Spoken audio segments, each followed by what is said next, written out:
Most freelancers miss out on future work by zoning out during small talk. You know the moment. It's the first few minutes of a call where nothing's being scoped, nothing's being approved, and yet everything is being revealed. Those first 5 minutes that most freelancers check out of, I call the magical first 5 minutes of a meeting.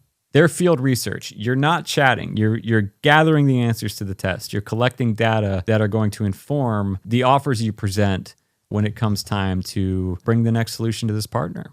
This is how I spot client intel in real time. Use the PACE method to guide your note-taking. P, priorities. Hey, what's top of mind for your team this quarter? What are you guys up to? What's the big one for you this quarter? Then you got A, PACE, P-A. Announcements, new launches, new products.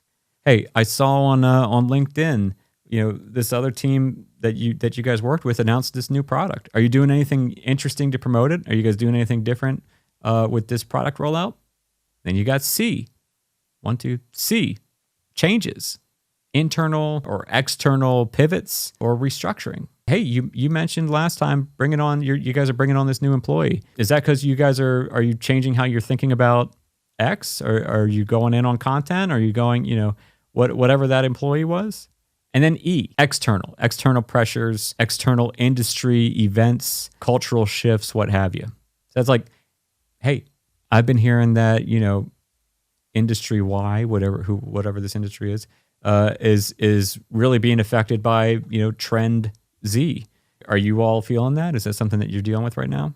And then while they're answering, you're just smiling and taking notes off to the side, right? Because this ain't small talk. This is all future work. These are all problems that you get to package up solutions for and present to them at the end of this project. And now the reason most freelancers don't get this kind of gold is that they don't do the prep. You got to be able to lead the witness a little bit in these instances. And that means knowing the problems that you're likely solving for before you get on that call. Notice in all those just off the cuff examples, I mentioned a piece of industry intel or something that, was discussed in a previous meeting or something I saw on LinkedIn, from another team at that company, right? That's all research. You don't just happen upon that information and then just because you luckily found it, get to mention it in those magical first 5 minutes. No, that's work you're doing and adding to a CRM for each of your clients. It's just adding to a document of intel. This is where having a niche helps. If you know the space, you can guide the conversation towards high value ground, right? If you have a niche that you solve problems for, you can pay attention to industry influencers on LinkedIn. You can pay attention to industry literature, right? Trades. You'll know the problems that they're likely solving for, either because you've observed and documented those problems with other clients in the past or present, or because you've stayed on top of industry news. And then with this intel in hand, rather than ask a general yes or no question in those 5 minutes, like, hey, do you guys have any big goals for the year, right? You can ask a question that's guaranteed to give you some ammo. Like, I just read that, your industry is really being challenged by this. Is that something that you're feeling right now? Are you feeling the heat from that?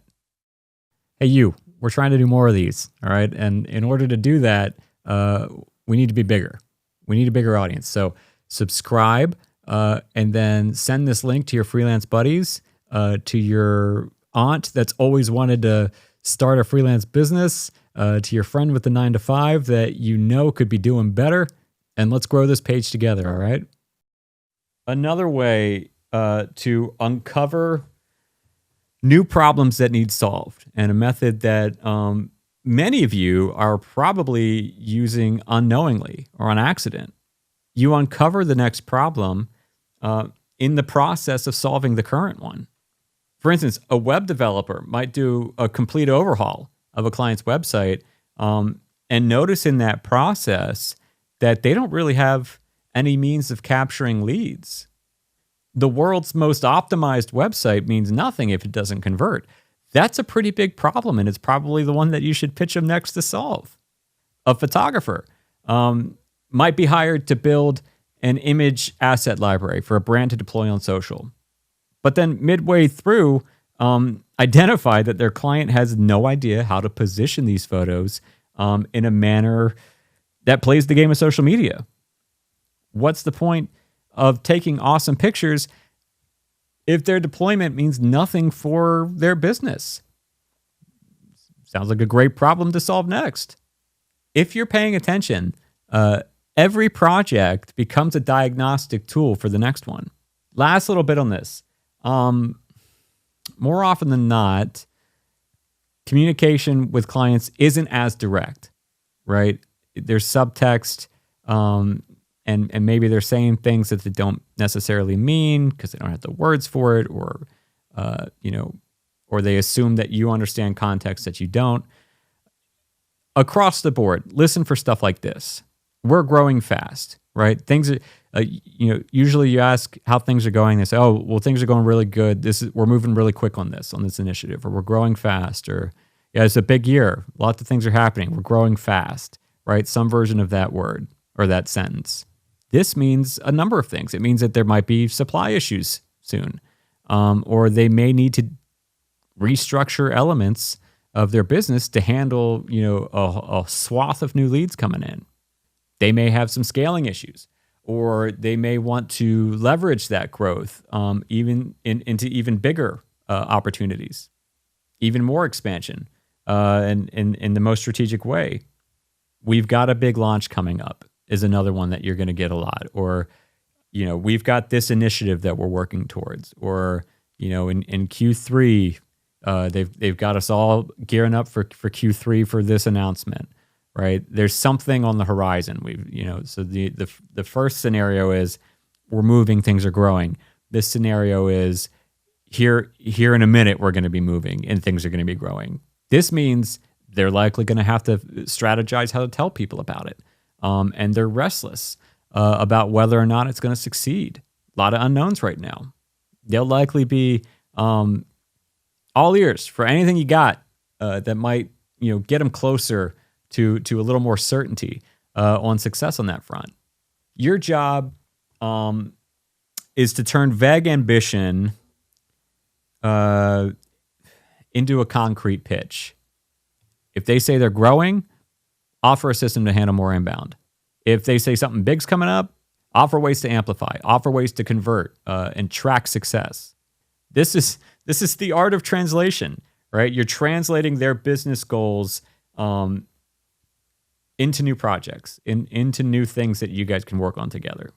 They're not hiding the next project from you. It's likely that they haven't even clocked that this is a problem you can solve for them. They're hinting at it, casually, offhand, in between the lines. It's your job to identify those and let them know that you're the solution. Hey, if you're still here, that means you really should subscribe and turn on notifications. If you knew what I knew about what content is coming, there would be no hesitation. It's just 2 quick clicks. Subscribe, turn on notifications.